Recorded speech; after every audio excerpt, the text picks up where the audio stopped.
خلوت میں اس طرح عبادت کر لی کہ دنیا سے اپنے آپ کو کٹ کر لیا، اور مسلمانوں نے اس سے اتنے غافل ہوئے کہ اپنے رب کی عبادت کے لیے وقت ہی نہ نکالا۔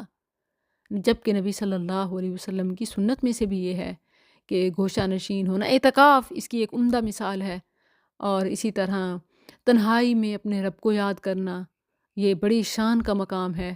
ان کیٹیگری میں شامل ہونا ہے جنہیں اللہ محشر میں اپنے عرش کے سائے تلے جگہ دے گا۔ سبحان اللہ۔ تو اللہ کی طرف توجہ، تنہائی، یہ نفسیاتی علاج بھی ہے۔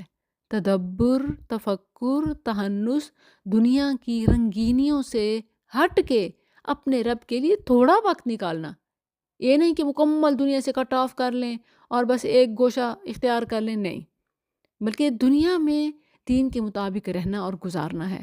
دنیا کو دین کے مطابق گزارنا یہ اصل ٹاسک ہے، اس میں اللہ کے لیے وقت رکھنا ہے۔ تفرغ لعبادتی، میری عبادت کے لیے فارغ ہو جا، کچھ وقت نکال لے، یہ ہے اصل مقصد۔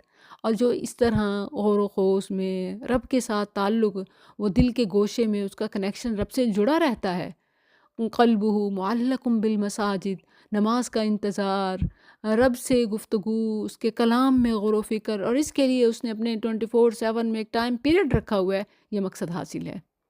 اور رب سے یہ تعلق جس کا مضبوط ہوتا ہے، اللہ اس کو بڑے بڑے انعامات سے نوازتا ہے، اس کی روح کبھی بھوکی نہیں ہوتی۔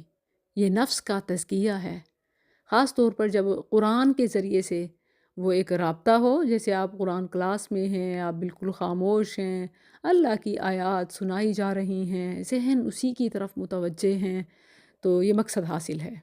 اور یہ اللہ سے وہ مضبوط تعلق ہے کہ نفسیاتی طور پر ایسا انسان کبھی بے راہ روی کا شکار نہیں ہوتا، کبھی وہ جس طرح کے آج کل ذہنی، نفسیاتی، جذباتی بیماریاں ہیں، انسان ان سب سے محفوظ ہو جاتا ہے، روح کو نور مل جاتا ہے۔